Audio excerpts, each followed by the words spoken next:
Meus irmãos queridos, boa noite a todos, na graça e paz do Senhor. Amém? Estão felizes com o Senhor Jesus nessa noite? Terceiro dia de retiro. Como tem sido bom esse tempo que nós temos passado com o Senhor e entre irmãos. Deus tem nos ensinado muitas coisas extraordinárias desde o primeiro momento que chegamos aqui. E quando o Espírito Santo de Deus, pela sua vontade, porque a Bíblia diz que aqueles que são de Deus são guiados pelo Espírito de Deus. Quando o Espírito Santo de Deus, ele nos direciona para a temática do nosso retiro, nós nos deparamos com aquele que talvez seja o mais desafiador de todos os temas na vida de um cristão: amar como Jesus amou. Amar já é um desafio, até porque no final desse retiro, aqueles que têm estado aqui de maneira mais frequente poderão testemunhar isso.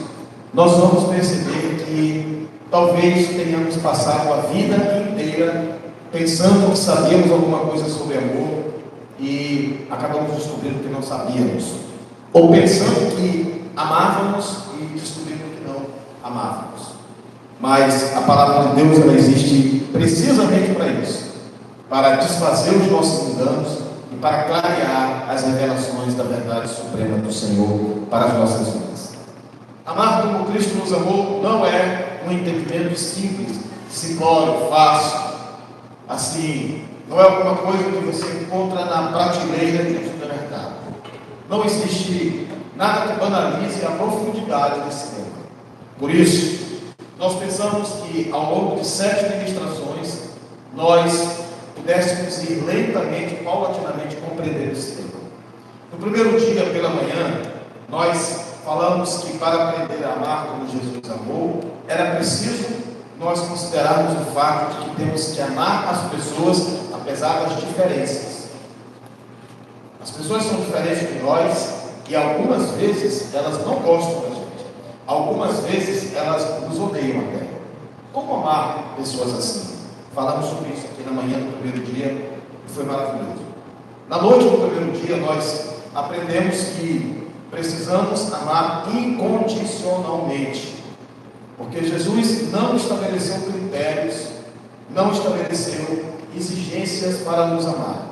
Os irmãos já notaram isso na palavra de Deus, que nunca houve da parte de Jesus algum tipo de declaração do tipo: primeiro você precisa fazer tal coisa para que depois eu ame você. Nós fazemos isso, mas o Senhor não faz isso.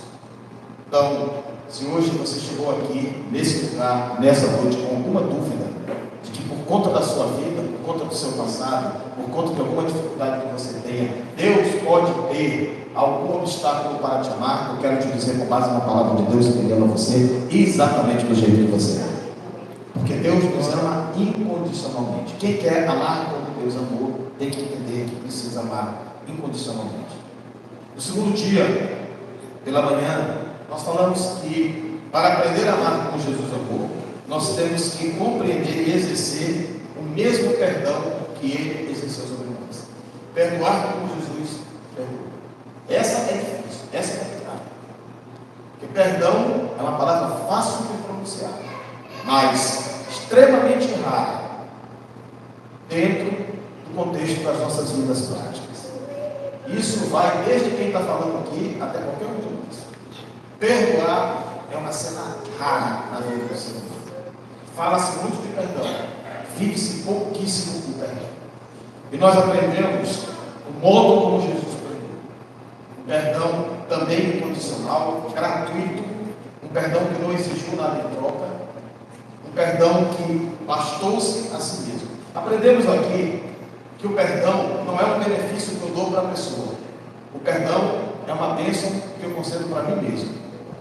Quando você perdoa, talvez você pense assim: eu não vou perdoar essa pessoa porque ela não merece. Mas a Bíblia nos ensina que o perdão não está condicionado ao merecimento. O perdão é uma bênção que você mesmo está aplicando sobre o seu coração. Por isso, para amar, nós temos que aprender a perdoar como Cristo perdoou. Na noite do segundo dia, aprendemos que para amar como Jesus perdoou, nós temos que cultivar o mesmo espírito de humildade que Ele teve. Falamos sobre Isso, porque a noite aqui foi uma bênção. A humildade do Senhor Jesus foi alguma coisa surpreendente. A Bíblia diz que ele lavou os pés dos apóstolos. A Bíblia diz que, embora sendo Deus, ele rebaixou-se à condição humana, subiu numa cruz para morrer no lugar que era nosso e ressuscitou para consolidar uma salvação que ele não precisava, mas que ele ofertou gratuitamente para cada um de nós. Isso só é possível quando se tem humildade. E humildade também é uma virtude muito rara do ser humano. Se você questionar a qualquer pessoa se ela é humilde, ela vai dizer rapidamente para você que é. Nenhum vaidoso diz, eu sou vaidoso. Todos dizem que são humildes, mas nos confrontos e nos enfrentamentos diários e nos desafios que Deus permite que nós enfrentemos a cada dia, que a humildade verdadeiramente se revela. E nós aprendemos aqui como é que isso acontece. Hoje pela manhã, nós aprendemos que para amar como Jesus amou, a gente não pode amar só de boca, só de língua, só de declarações.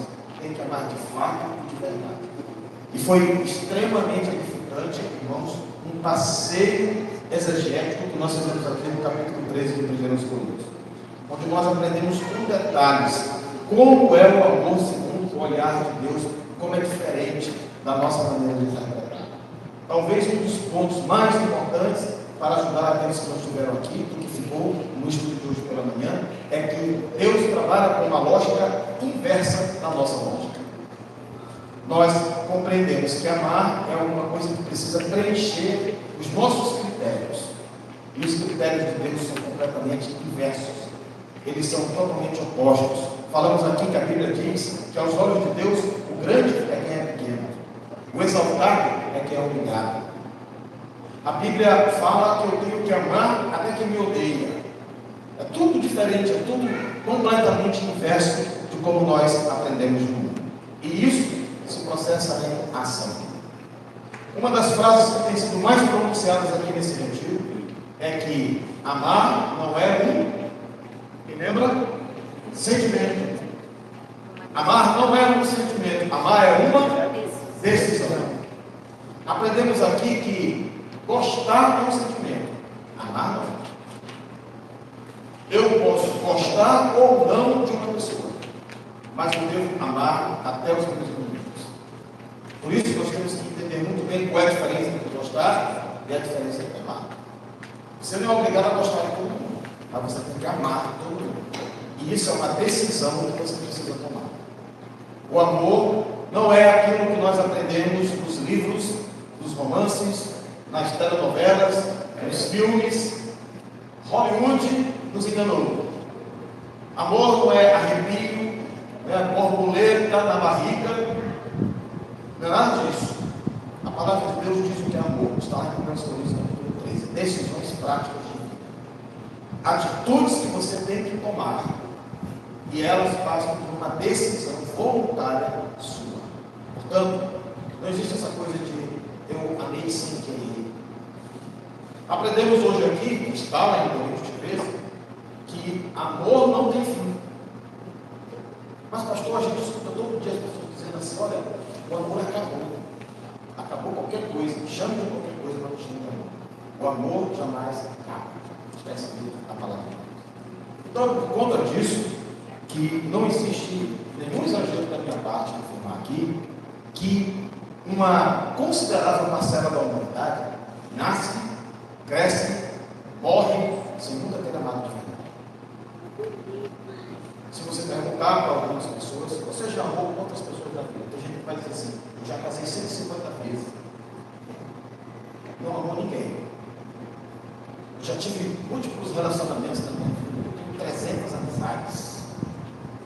Mas hoje a palavra de Deus nos terra aqui, meus irmãos, muitos mitos cercados ao conceito de amor que nós carregamos. Deus nos trouxe aqui para entender o amor. Porque a vontade dele é que nós amemos como Jesus nos amou. Amém? Amém. E hoje nós vamos avaliar um outro aspecto relacionado ao amor de Deus, para que a gente aprenda a amar como ele amou. Está lá em Lucas, abra sua Bíblia, ou você só acompanha aqui na projeção. Lucas, capítulo de número número 6, a partir do verso 27. Lucas, capítulo número 6, Evangelho do Dr. Lucas, capítulo 6, a partir do verso 27. Nós vamos aprender hoje aqui que nós temos que amar quanto mais fácil é odiar.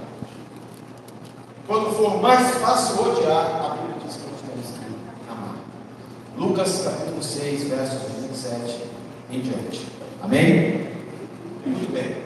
Diz assim a palavra de Deus: digo, porém, a vocês que me ouvem, amem os seus inimigos, façam o bem aos que odeiam vocês. Nós ouvimos isso, irmãos. Amem aos seus inimigos. Na tradução original aqui, está escrito um imperativo afirmativo. Hoje pela manhã eu falei sobre isso aqui. Em língua portuguesa, nós aprendemos que o imperativo afirmativo é uma forma de linguagem que estabelece uma ordem. Então, quando a Bíblia diz amem uns aos outros, no original ela está dizendo amai-vos. Vocês têm que amar os inimigos de vocês. Não é uma opção, não é uma escolha, não é uma alternativa. A Bíblia está dizendo que nós não temos um plano B em matéria de amor. Está falando que eu tenho que amar, meus irmãos, os meus inimigos, e eu tenho que fazer o bem àqueles que me odeiam. Vamos interpretar um pouco o que são esses inimigos aqui. Porque quando a gente fala em inimigos, se a gente não explicar direitinho essa palavra, todo mundo vai dizer: ah, mas eu não tenho inimigo. Todo mundo diz isso. Eu não tenho inimigo nenhum.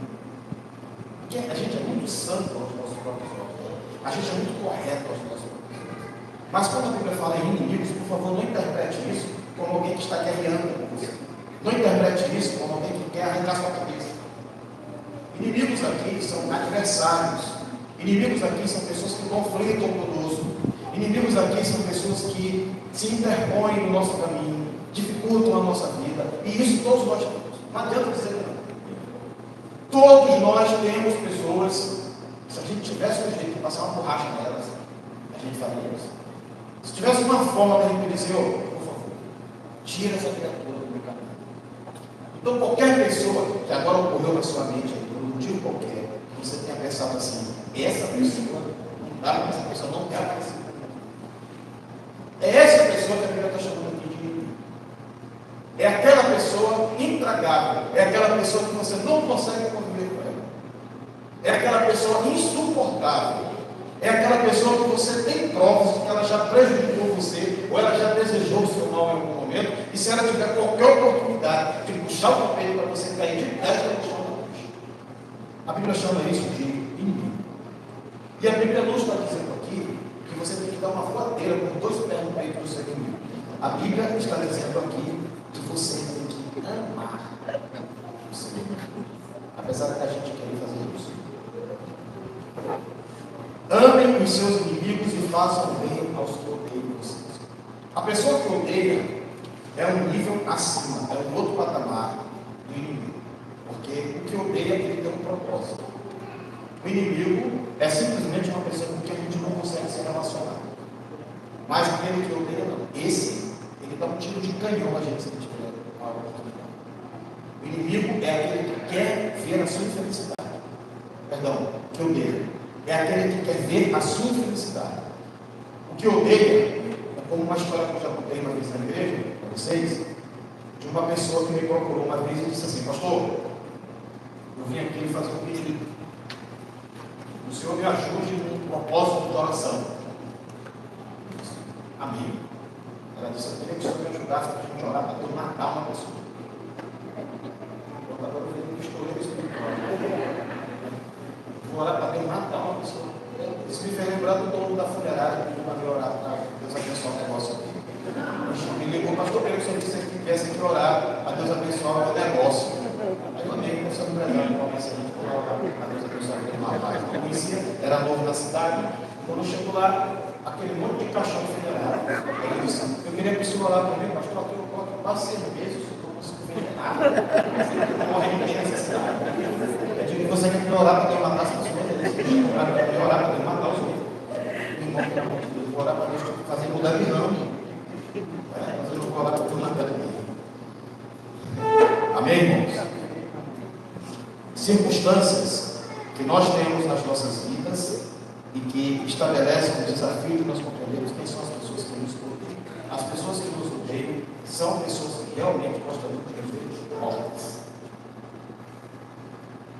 E a gente poderia usar aqui um princípio jurídico, se eu tiver aqui algum jurista para concordar comigo, da legítima defesa. Se o camarada invade a tua casa, põe em risco a tua família, se você tiver uma escopeta, você pode descarregar dele que você se está aprovado. Eu não sei na atual realidade política que nós estamos vivendo, mas até hoje na Constituição brasileira, em legítima defesa você pode se defender. Né?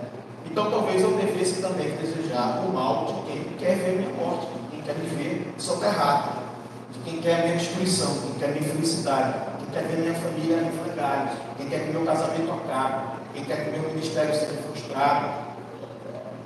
A gente está trabalhando, orando por um retiro e a pessoa está lá que é errado, que ninguém vai nesse retiro, seja horrível. Cai uma tempestade lá que arranca o telhado todinho. Amém? O almoço feito por Didi, deu de barriga em todo mundo. Não deu certo, Didi está concorrendo ao prêmio, panela de ouro. Amém? Mas o que nos odeia, a pessoa que nos odeia, ela sustenta esses sentimentos destruidores em relação a nós. Então nós poderíamos desejar o mesmo para essas pessoas. Entretanto, como a Bíblia diz que nós temos, meus irmãos, que fazer o bem a quem nos odeia, fazer o bem. Prosseguindo, a Bíblia diz: abençoem aqueles que os amaldiçoam e orem por aqueles que maltratam vocês. Abençoem aqueles que os amaldiçoam. A pessoa que amaldiçoa é aquela pessoa que deseja o teu mal. Os irmãos aqui devem estar lembrados que eu já mencionei numa experiência que eu tive de um diálogo com um missionário. Ele me disse que num determinado país do continente africano ele presenciou alguns rituais de magia negra que eram feitos para matar pessoas. Ele disse que lá tinha gente do mundo todo, ia para lá em busca de grandes líderes, de grandes feiticeiros, que possuíam esse poder espiritual do mal. Aí o sujeito chegava lá: quanto é que custa? $1.000. $1.000 por cada morte. Aqui, quer que você mate essa pessoa. Levava foto, e qualquer coisa que identificasse. Aí o sujeito fazia lá um bonequinho, né? Espetava uma agulha naquele bonequinho, um pouco tempo aquela pessoa pensa no vida. Era um ritual macabro, um ritual de magia negra. É preciso ter muito ódio no coração para fazer isso, né? Mas ele me disse, o seguinte, pastor, eu fiquei impressionado, não só pelo fato de existir quem faça isso, não só pelo fato de existir quem queira isso, mas eu fiquei impressionado pela quantidade de gente que tinha no lugar que cabia. Aquilo acontecia em várias sessões. Então, entrava uma multidão, saía, entrava depois outra multidão, só pessoas desejando o mal, a morte de outras pessoas. A Bíblia diz que eu tenho que bendizer, eu tenho que abençoar as pessoas que me amaldiçoam. E eu tenho que orar pelas pessoas que me maltratam. Nós estamos fazendo isso, irmãos? Nós estamos exercendo isso na prática? Nós somos pessoas que fazem o bem quem nos maltrata. Porque se a gente não faz isso, a gente não ama como Deus amou. E a gente não compreende qual é o significado do amor. Pode até parecer que Deus esteja nos ensinando a ser pessoas idiotizadas, né? Há uma frase muito famosa por ele que diz assim: o bom é parecido com o besta. Então pode parecer que a Bíblia está dizendo assim: seja besta. A pessoa que quer ter o mal, vai lá e dá suco de maracujá para ela. Né? Não tem bem com o pastor Reinaldo. A pessoa, ela deseja o seu fim, ela deseja a sua aflição, a sua tristeza, e você tem que presentear ela com uma caixa de bombom da Cacau Show da irmã Potira, que é a melhor que tem aqui na região. Amém. Principalmente aquelas que têm lactose, né? Então, irmãos, a Bíblia está nos afirmando aqui que a minha recíproca não pode ser proporcional àquilo que eu recebo. Porque se ela for, eu não amo, não é amor. O nome disso não é amor. Eu não estou aprendendo a amar como Cristo nos amou. O versículo de número 29 diz assim: ao que lhe bate numa face, ofereça também a outra, e aquele que lhe tirar a capa, desde que ele também leve a túnica. Falamos hoje aqui pela manhã sobre isso. Que quando Jesus fala nessa história de oferecer a outra face, ele não está dizendo que é para você deixar o sujeito tirar para baixo, agora para não ficar aleijado, para ficar tudo certinho, lá na fila do outro, para ficar proporcional. Não. Esse bater na minha face significa, meus irmãos, aqui entrar nos meus interesses pessoais, machucar a minha alma, tirar a minha honra, me envergonhar. Vocês não sabem que na cultura judaica, você bater na cara do homem, é melhor você matar. Isso era uma vergonha pública. Jesus está falando aqui que quando você for envergonhado, quando você for vilipendiado, quando a sua honra for colocada em xeque por conta da atitude de alguém, uma atitude maldosa, aqui está dizendo que eu tenho que oferecer a outra face. Aqui não está dizendo que eu tenho que buscar reparações. Aqui não está dizendo que eu tenho que buscar a minha justiça. Aqui não está dizendo que eu tenho que requerer que, de alguma forma, me seja reposto o meu prejuízo. Aqui está dizendo que eu tenho que oferecer a outra face. É muito desafiador isso. Versículo 30 diz: dê a todo que lhe pedir alguma coisa, e se alguém levar o que é seu, não exija o que foi devolvido. Aí a pessoa tem que dizer: pastor, está sendo tudo com uma pessoa que não tem nada a ver isso aqui.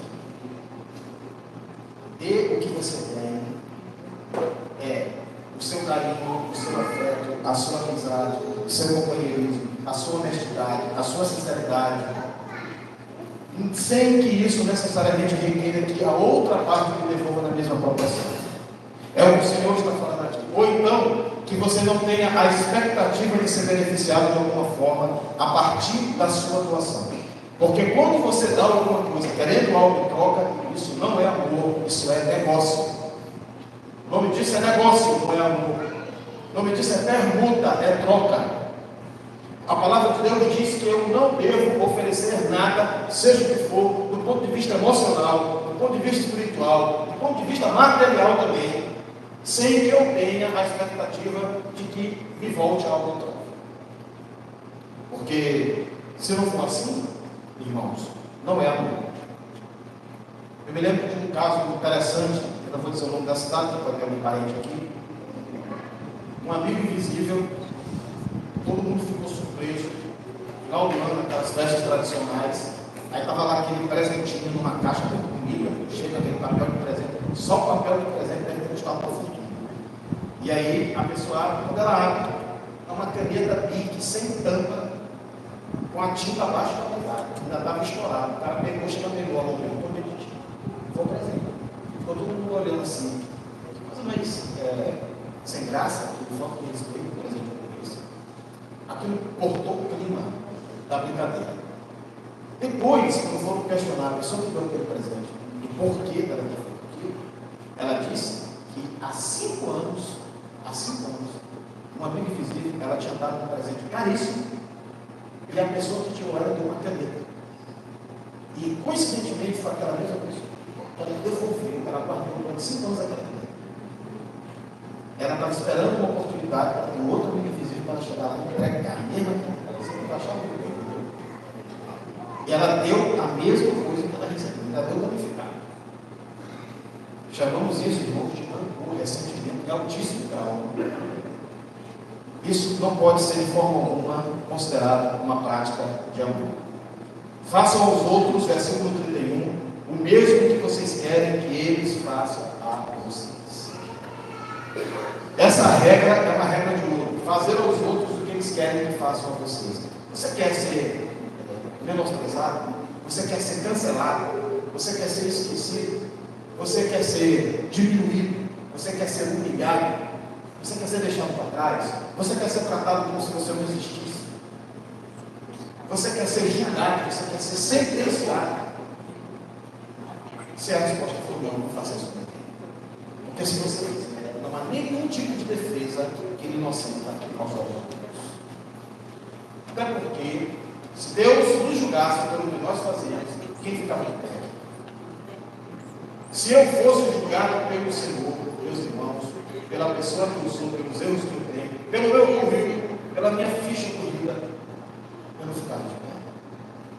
Não importa essa nossa aparência de santidade, que a gente com muita facilidade consegue simular. Porque a gente está dentro de um ambiente controlado, onde ser cristão é muito fácil. Mas é quando a gente cruza aquele portão ali e vai para o mundo real que a gente prova quem realmente a gente é. É quando a gente está nas ruas e nas esquinas da vida. É quando as situações reais nos alcançam. Quando os enfrentamentos vêm, quando os desafios vêm. É quando você é realmente chamado para a peleja. É quando você é machucado, quando você é maltratado, quando você é atropelado pelas injustiças. Quando você é alçado numa cruz, quando você recebe pedradas. É nessa hora que o verdadeiro cristianismo tem que aparecer nas nossas vidas. E a Bíblia diz que eu tenho que fazer aos outros a mesma coisa que eu gostaria que as pessoas fizessem para mim. Isso é amar como Jesus amou. O verso 32 diz: se vocês amam aqueles que os amam, que recompensa terão? Porque até os pecadores amam aqueles que os amam. Vocês não lembram que eu falei aqui, uma das minhas ministrações, que até os maiores tiranos, aqueles que foram considerados verdadeiros anticristos aqui na terra, também tinham sentimentos de bondade, de piedade. Eu falei aqui, por exemplo, Hitler, os maiores assassinos da história, ele tinha uma cadela que tratava como se fosse uma criancinha de colo. Um sujeito que matou mais de 6 milhões de judeus. Então Jesus está dizendo algo parecido com isso aqui. Ele está dizendo: olha, se vocês amam só quem ama vocês, vocês não são diferentes de qualquer pessoa do mundo. Vocês são iguais a qualquer um. Eu falei aqui, por exemplo, que um dos maiores criminosos da história do mundo do tráfico de drogas, o colombiano Pablo Escobar. Um sujeito que aterrorizou o mundo ali nos anos 80. E foi o grande articulador de todas as estratégias de tráfico de drogas que até hoje estão em vigor. O crime organizado no mundo se desenvolveu a partir do Pablo Escobar. Um sujeito de uma mente criminosa absurdamente inteligente para o mal. Criou um estilo, uma forma de se praticar o tráfico de drogas que até hoje é utilizado e dá certo, e funciona e tem causado destruição no mundo. Pablo Escobar era um sujeito desprovido de sentimento, era um psicopata. Foi responsável pela morte de crianças, de mulheres, de idosos. Dizimou muitas vidas. Mas era um sujeito apaixonado pela vida, pelos filhos, pela esposa. E foi assim que a polícia o atraiu para ele ser capturado através da família dele. Foi a única forma de conseguir encontrá-lo, arrancá-lo da toca para capturá-lo. Então, se até um criminoso doentio, psicopata como Pablo Escobar, era capaz de amar alguém, era capaz de ser bom para alguém, mas ele era bom para a família dele, ele era bom para os filhos dele. Então, se você é bom só para a sua família, se você é bom só para os seus amigos, se você ama só aquelas pessoas que tratam você bem, que abraçam você, que aplaudem você, que reconhecem você, que elogiam você, que dizem que você é bonito demais, que você é inteligente demais, fique sabendo que você não é melhor que ninguém por causa disso, que até os maus são assim. E Jesus está dizendo que nós demonstramos ter o amor dele é justamente quando a gente ama uma pessoa que não faz nada disso por nós. É justamente quando a gente recebe o oposto do que a gente entrega. A gente dá carinho para ela, a gente dá atenção para ela, a gente dá amizade para ela nos dá o contrário. E Jesus diz: ame essa pessoa. Vença o mal que você recebe dela com o bem. É muito desafiador, mas é assim que Deus ama. E é assim que nós temos que amar também. Que recompensa vocês terão se vocês amam apenas aqueles que os amam? Porque até os pecadores amam aqueles que os amam.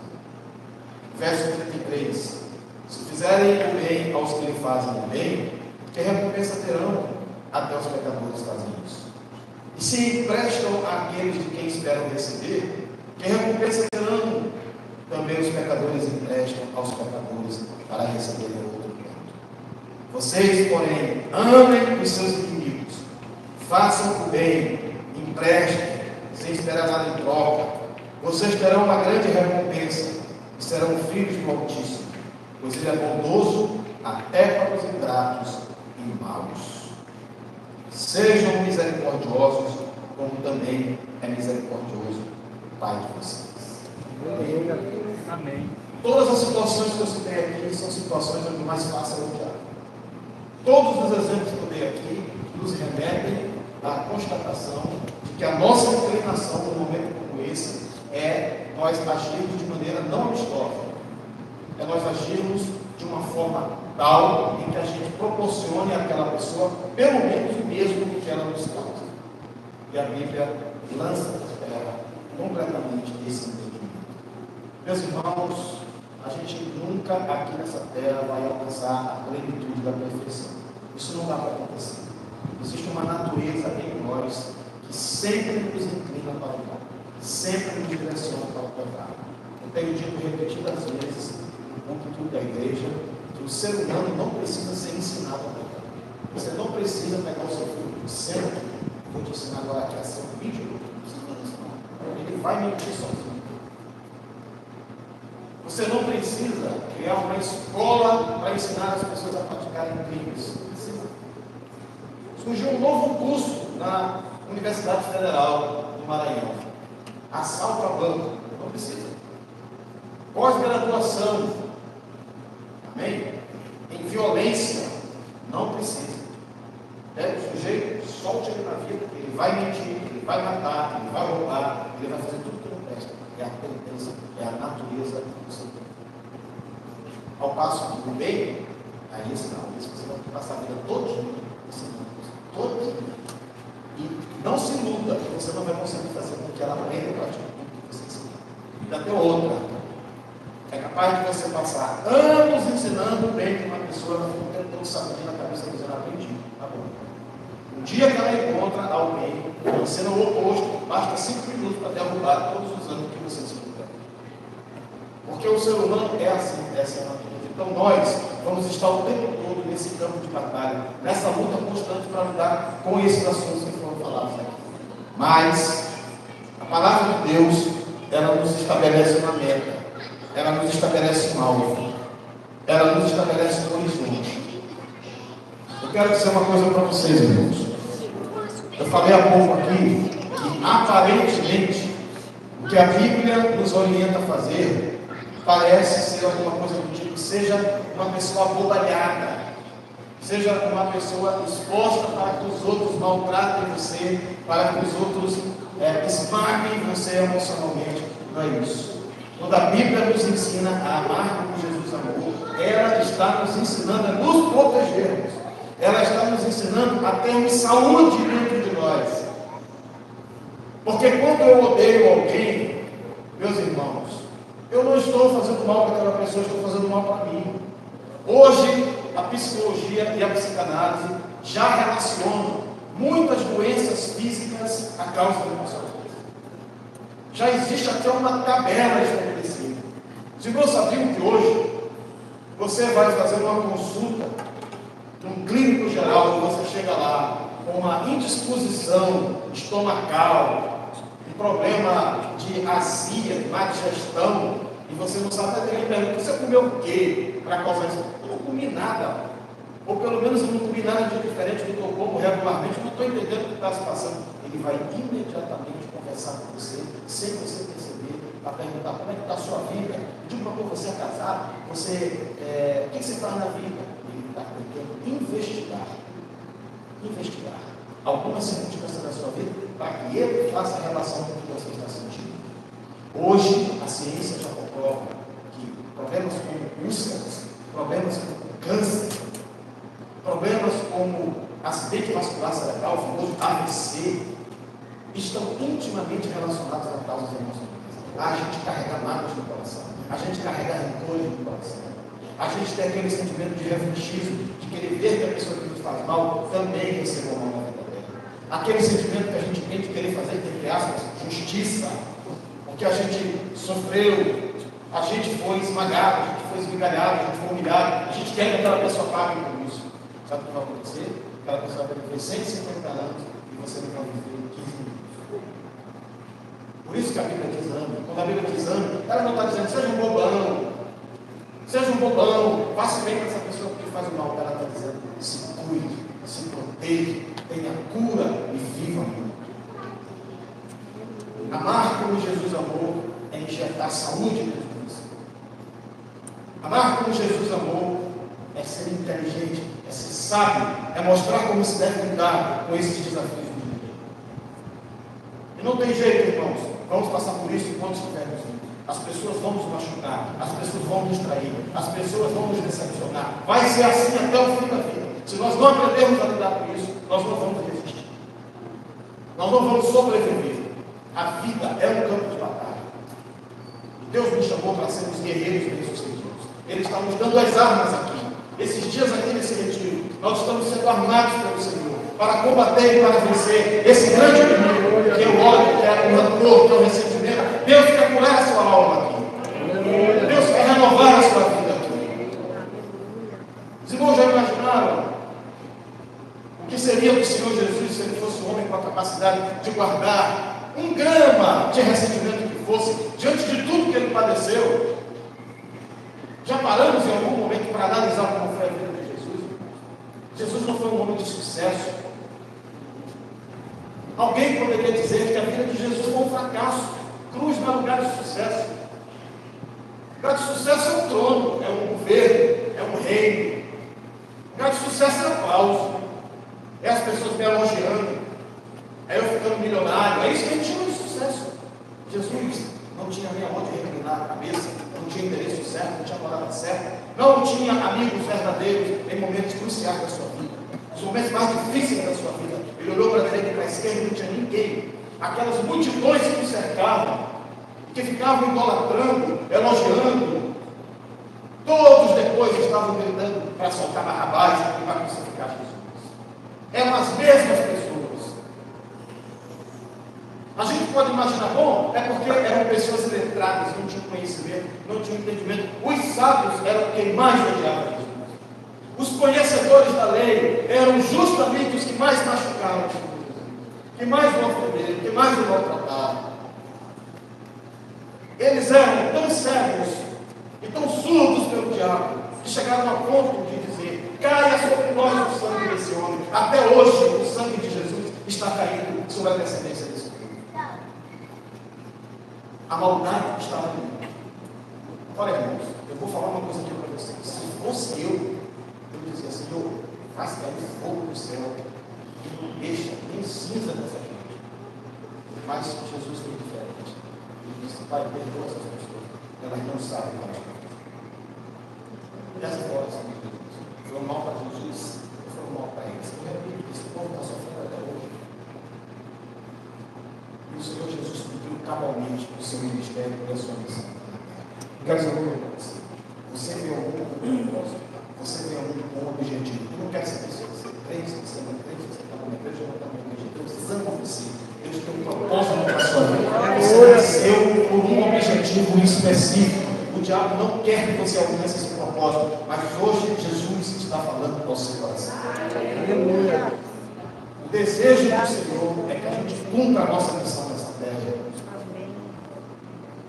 Existe uma prova de atletismo que eu acho belíssima, mas tem muita técnica para praticar. É aquela corrida com obstáculos. Não viu? Tem aqueles cavaleiros que eles colocam.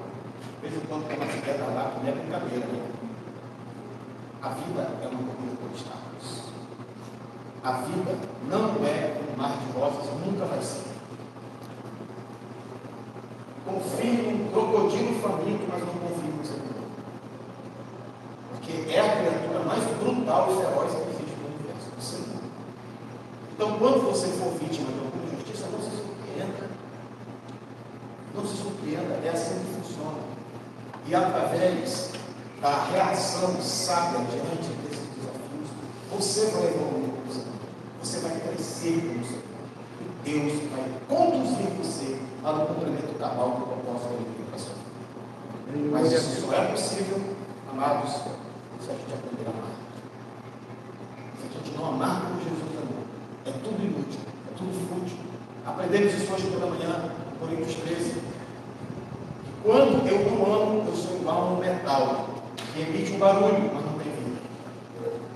Não existe vida em quem não ama. Não existe. Então, muitos de nós está se enganando, está pensando que está vivo. Nós somos cadáveres falantes. Nós somos zumbis que caminham. Essa é a verdade. Muitos de nós estamos já soterrados pela morte espiritual e emocional, pelo fato de nós termos esquecido o significado do amor. Eu quero, nessa noite, desafiar você a perdoar aquela pessoa que machucou você. Eu quero, nessa noite, desafiar você a se perdoar. Glória a Deus. Eu quero dizer uma coisa muito importante para você. Existe uma razão, dentre muitas, mas uma em especial para qual eu não desisto desse Deus em tempo algum. É porque Ele é rico em misericórdia. A Bíblia diz: as misericórdias do Senhor são causa que nós não sermos justos. Elas se renovam a cada dia. Glória a Deus. Glória a Deus.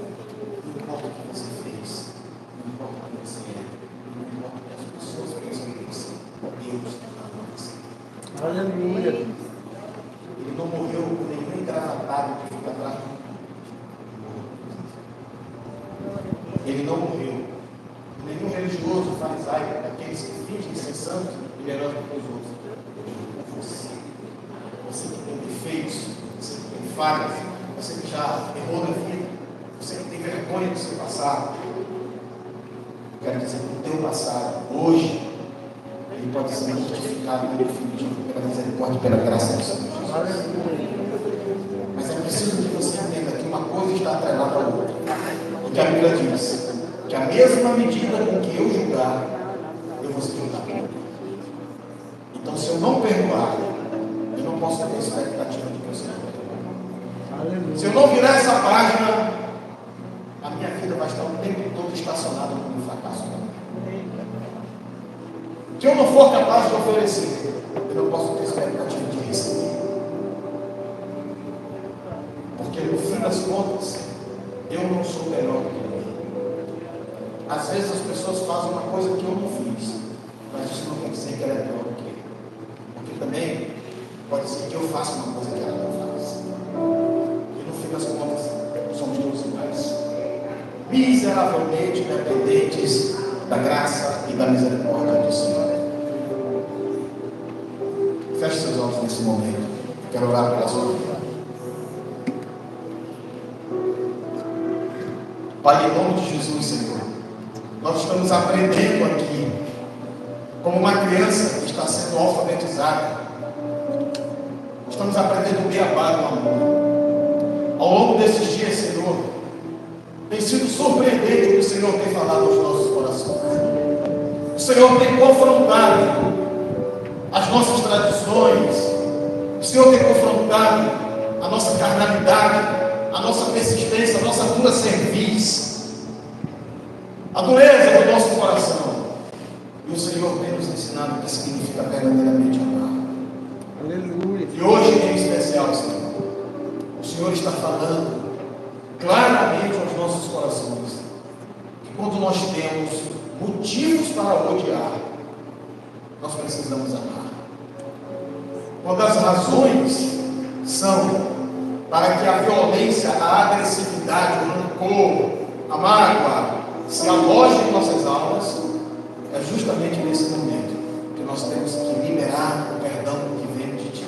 Aleluia. Que nós temos que lançar por terra essa carga pesada que sobre os nossos ombros tem trazido grande dor e sofrimento.